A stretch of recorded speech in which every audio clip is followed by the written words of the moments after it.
this rather snappy, won't you? I have some very heavy thinking to do before 10 o'clock.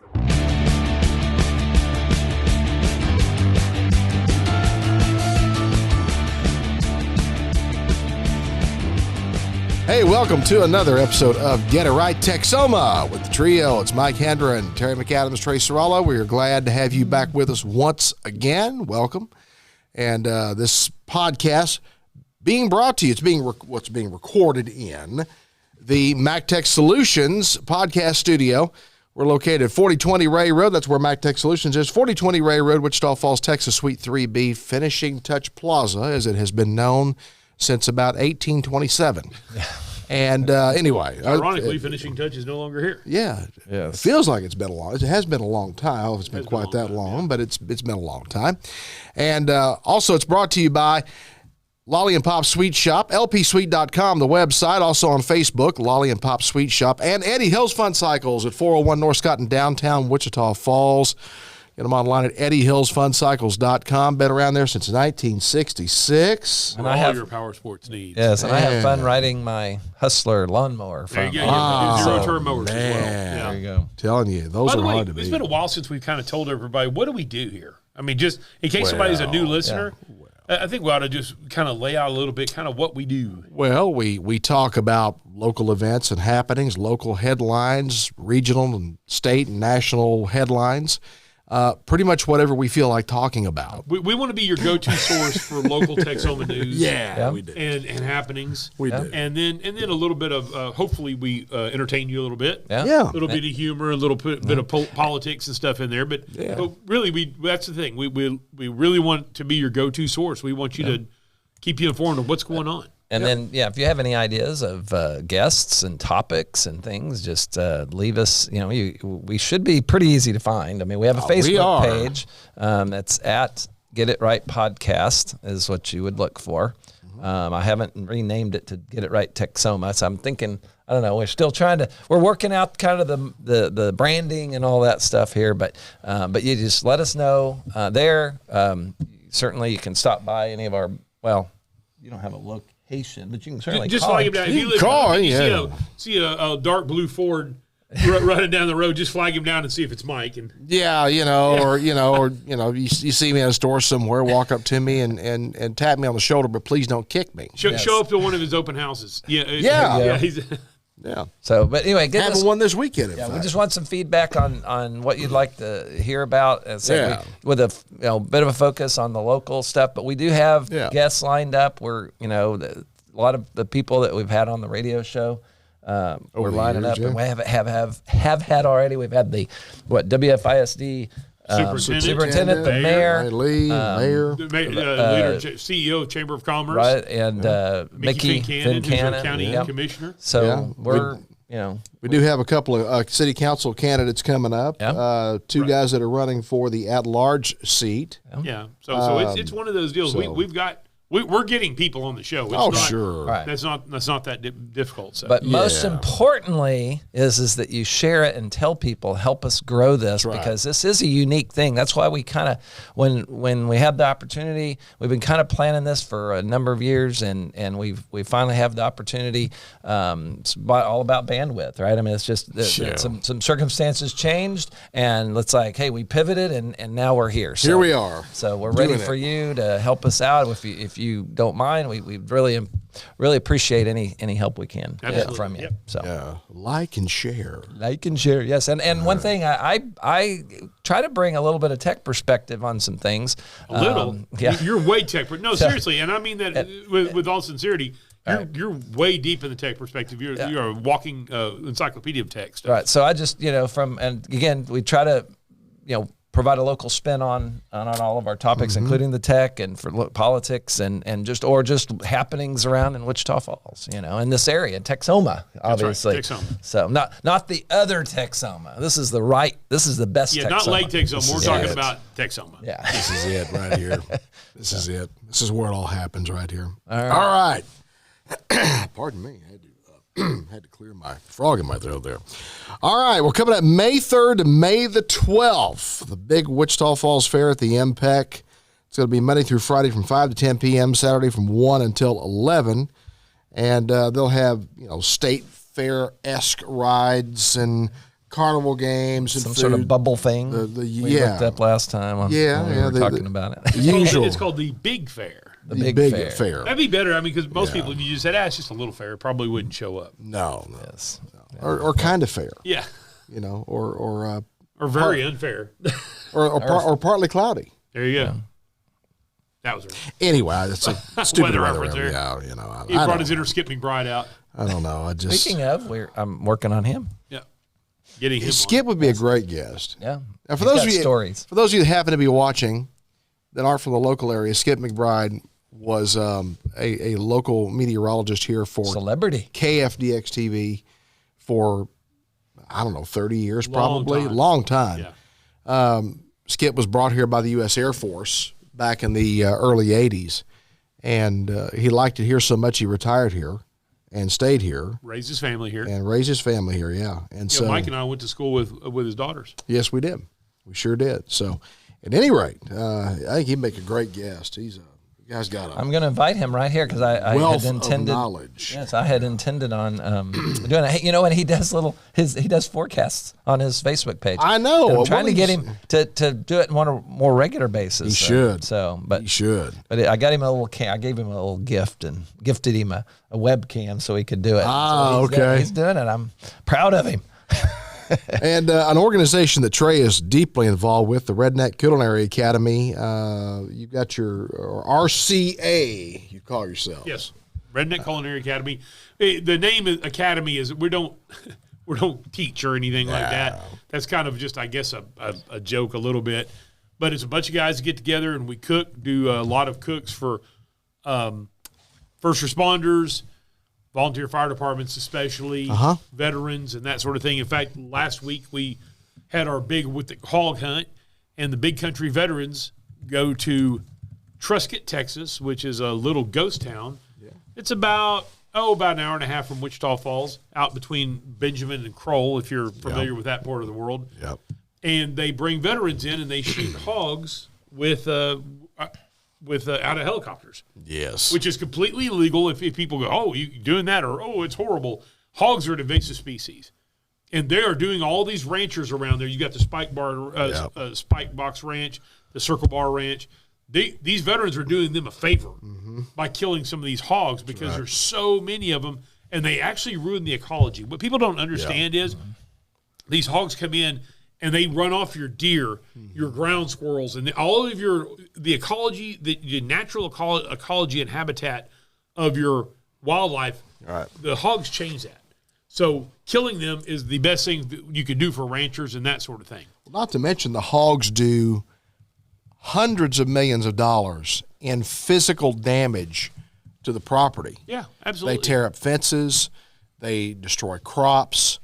They root up the territory, and they do a lot of damage to the land itself and to structures on the land, such as fences and so forth. That's right. Absolutely. And so it turns into a multi-million-dollar expense on the ranchers, the farmers, the landowners.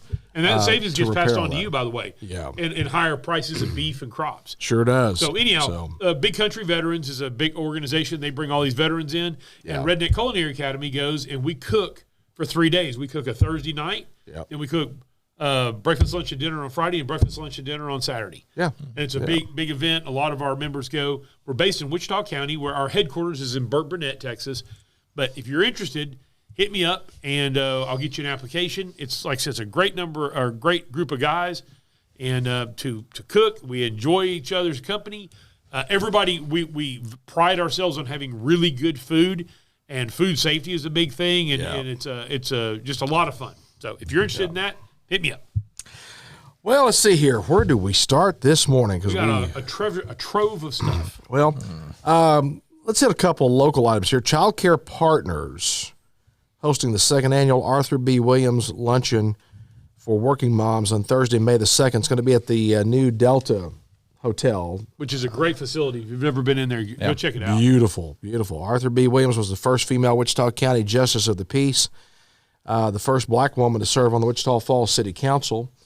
And I do believe, if I'm not mistaken, at one point in time early in her career, she worked for Judge Arthur Tipps. Judge Tipps, I know because his brother was married to one of my aunts. Okay, yeah. So, and what does Child Care Partners do? Well, child care. Well, as the name would suggest, they work with children. Yeah, they do. But child care they work partners with old people. Child Care Partners, right? Great organization that seeks to help children, especially children that are in the foster system or children that are in homes that are being. They kind of work in tandem with another organization called CASA of Red River, Child. Court-appointed special advocates, or CASA of Red River.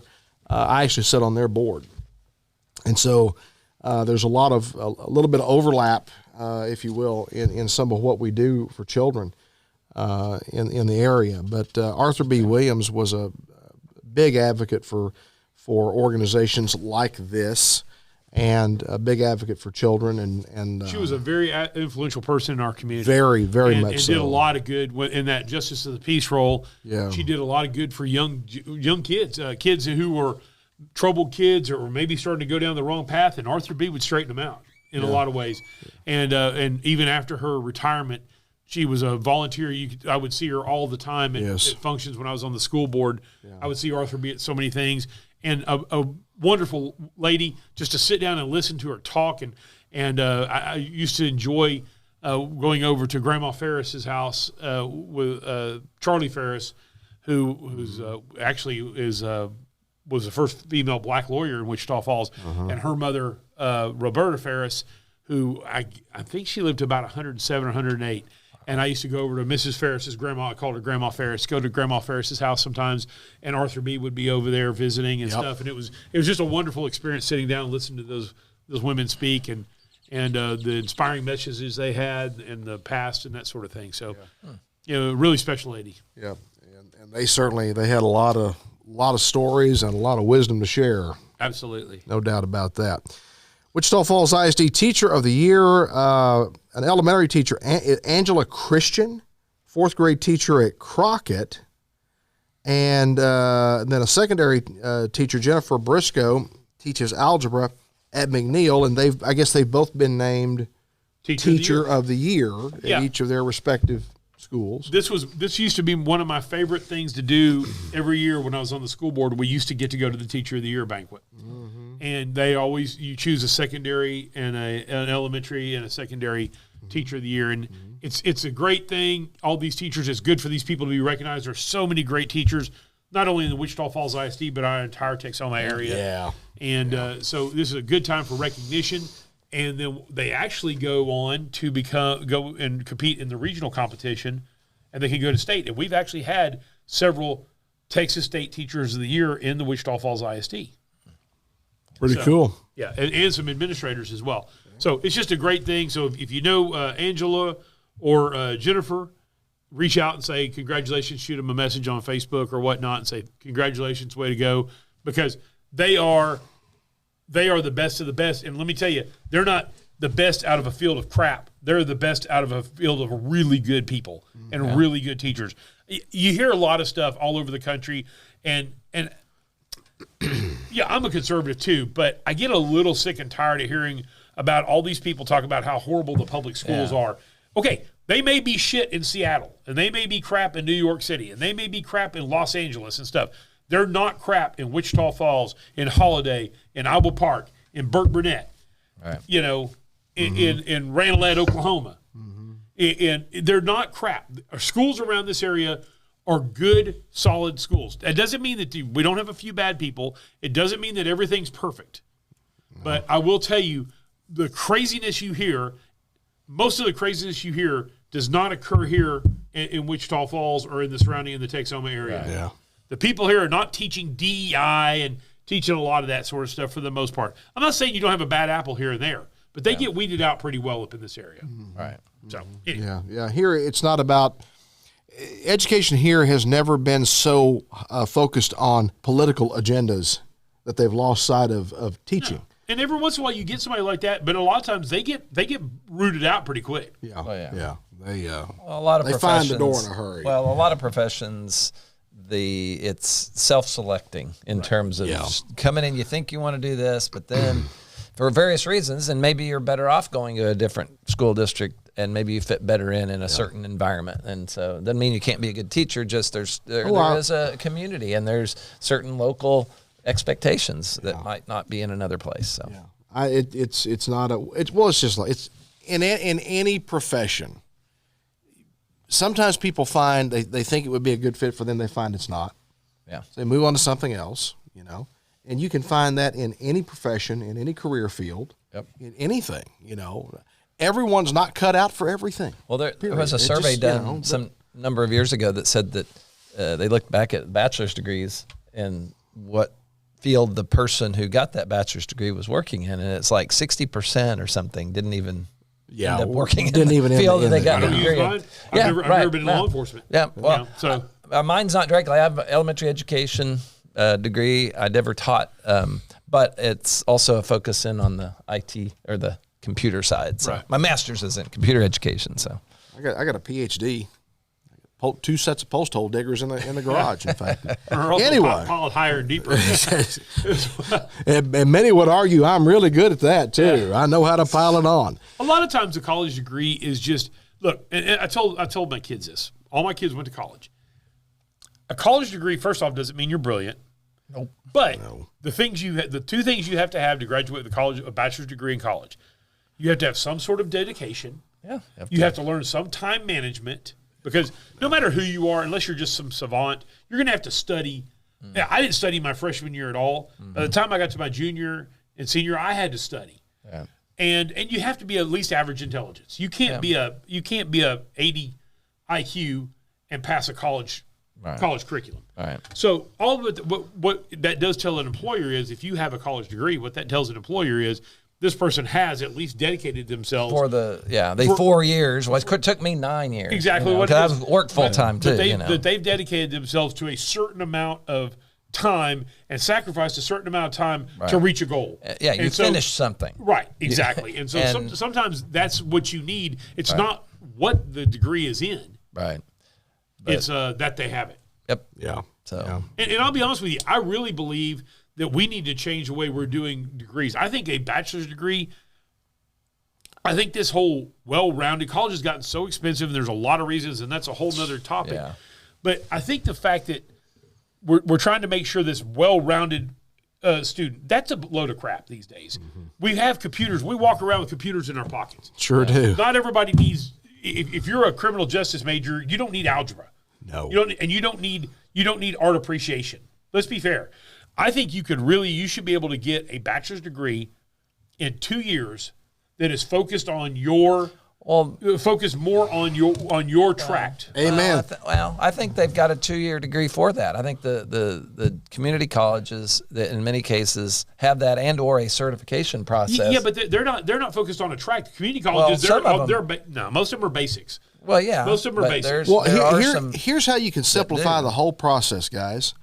Let's stop requiring college students to spend the first 2 years of college reliving their senior year of high school. That's exactly what I'm talking about. Let's stop going back and rehashing Algebra 1 and Algebra 2 and English 1 and English 2 and writing and all this. Let's just dispense with all that. You've already done that. If you got a high school diploma, you obviously met some minimum standards in all of that. Let's move on now and let's focus on what do you want to do with the rest of your life? If you're a mass comm major, have basically 2 years of mass comm stuff and get very advanced in it. Yeah. If you're a criminal justice major, have 2 years of that. If you're a psychology major, have 2. Yeah, that's what I'm saying. I think it would cut the cost in half. Yes, it would. Of school. It would get you further down the road and get you in the workforce faster. Yeah. I mean, there's so many. But there's a lot of fluff and nonsense in getting a college degree. A lot of fluff and nonsense in getting it. And we need and I think more than ever, considering how fast our world is advancing at a pace we've never seen before. Oh yeah. From you can speak to this from a technology standpoint. There is no way in my world it's not. By the time I learn one thing, it's going to be replaced by something else. You tell me if I'm right or if I'm wrong. we have technologically speaking, our world has advanced more in the last 30 or 40 years than we did in the previous 200. The logarithmic scale. I think the previous, since man was started. Yeah. Oh, yeah. We have accelerated so fast. It's unbelievable. And it's been in our lifetime, which is strange. Yeah. You know, it's been in our lifetime because we started life with, we had TVs and we had telephones, but everything was analog. You had to dial your phone. We had no computers. I mean, computers existed, but nobody had them laying around their house. No, they were too expensive for the average family. Right. They were launching rockets and stuff with computers. Yeah, nobody had them at the house and things like that. So we've gone from where we were born into an analog world for the most part, and we raise our children or have people in the digital world, and the second half of our lives has been in the digital world. Yep. And we've seen that the difference, that light speed of change is just accelerated faster and faster. Yep. You know, and speaking of computers, I mean, in probably the mid '80s, you know, a really good, powerful computer setup would probably set you back about $3,000. Well, no, actually, no. The price was around the same. I mean, I bought my first computer. Well, really, it was my second computer in 1984, and I spent like $1,300 on it. Yeah, but what did $1,300? Well, no, I mean clearly the power, but that same computer back then in today's dollars, it's about $3,000 equivalent. Yeah, but the power is nothing. I mean, it's the most powerful calculator you can buy. Just a calculator you can buy maybe as fast, or maybe not. That's a little, but it was definitely not the same equipment we have today. The same capabilities. Remember, we used to dial-up internet, 300 baud. We used to get the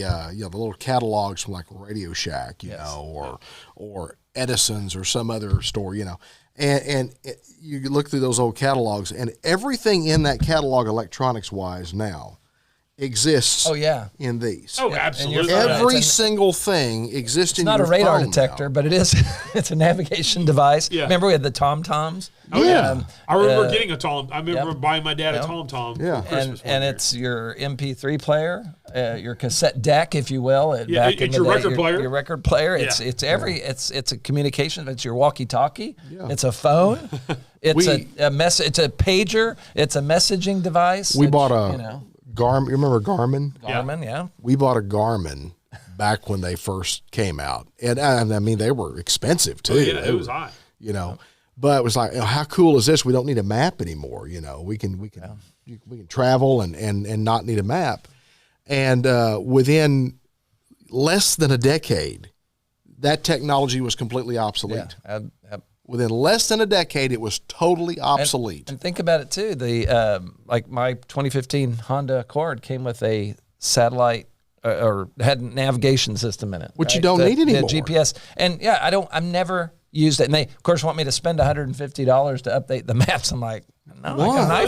There's still cars that come out with GPSs though. Yeah. With navigation systems. Well, right, but most people don't need it. Because you're getting it in through CarPlay with iPhone or Android Auto and all that stuff. It's all in your phone. And you don't need it anymore. So the only good thing, I actually like the navigation system on a vehicle, not using your phone, because you free your phone up. Because I don't like when you put it on your phone on your Apple Play, you're still.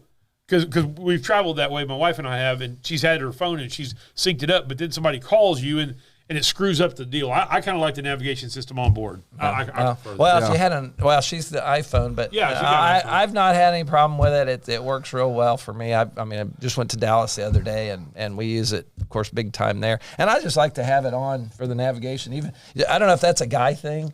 I like to, even when I'm just running around town sometimes, or I'm coming back. I know my way home, right? But I like to know kind of how we're pacing and time. Really? I don't turn it. I like to. I don't turn navigation on unless I got to know. I think it's cool. Yeah. I just like it. I still kind of like to do the old school, or like look at the map. I will sometimes pull something up on my map and go, okay, I'm gonna turn that. Okay, that's fine. You don't go get your trip ticks from AAA.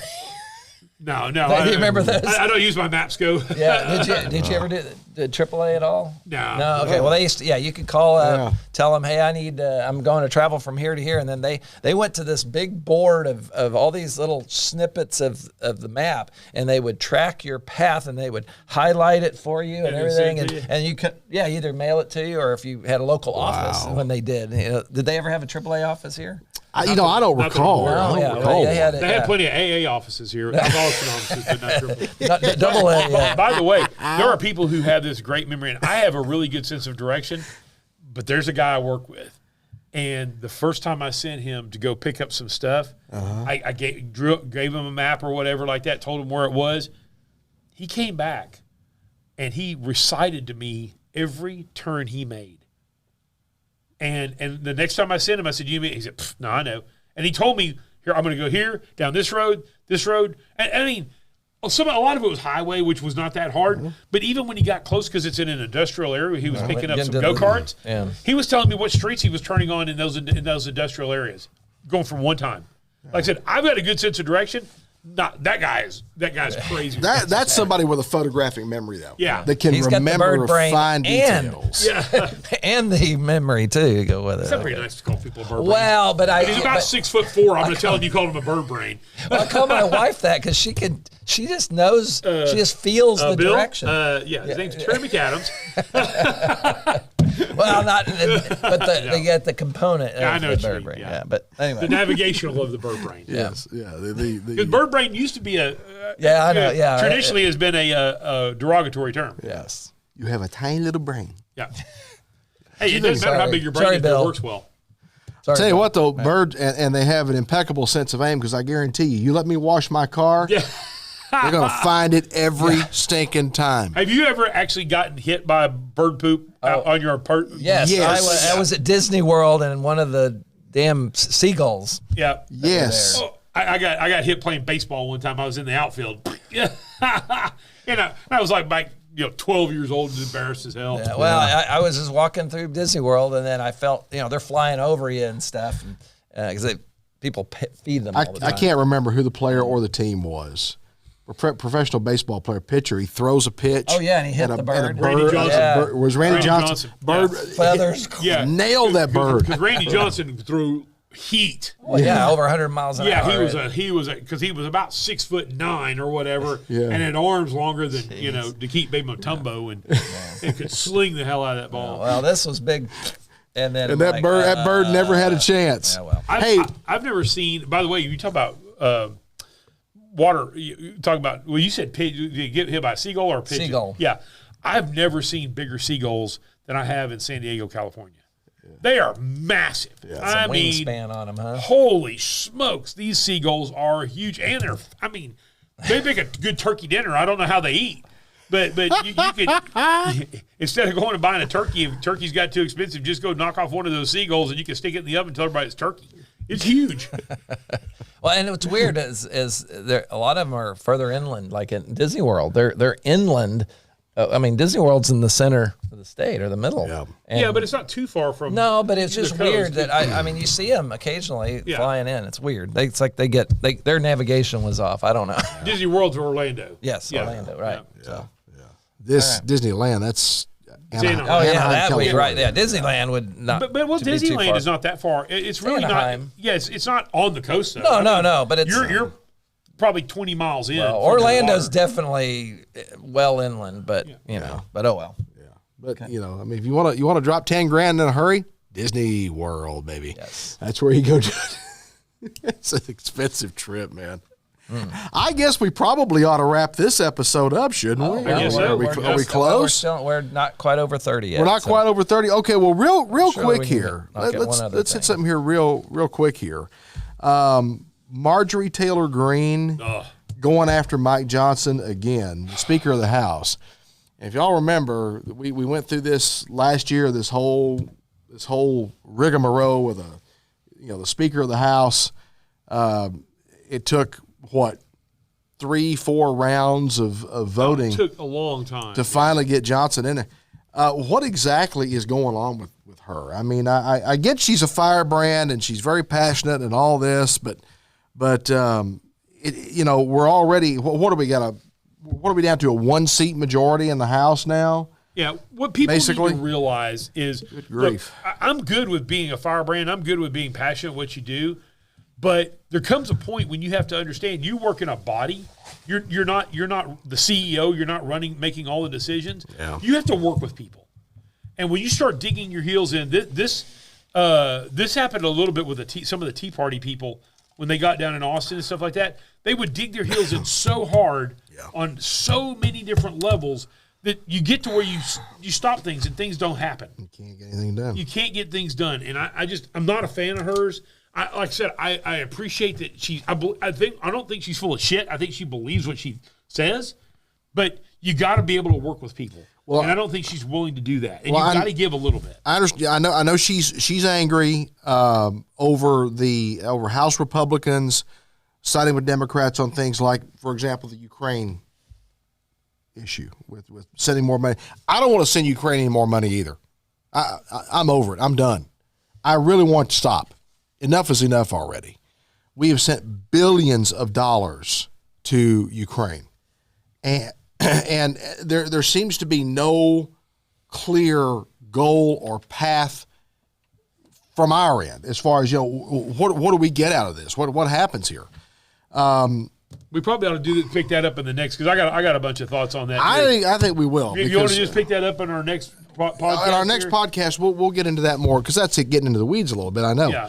But, it's just, I get why she's angry about some things, but I agree with you. At some point, you got to figure out, I've got to work with the other people here. We've got to figure out how to come to some sort of terms, some middle ground with one another. You can't be this autonomous body yourself you're not making all the decisions on your own. You don't get to. You don't make any decision on your own. No. You have no authority. Right. One person has no authority. Right. The group has an authority. Over yourself, you have authority, but that's it.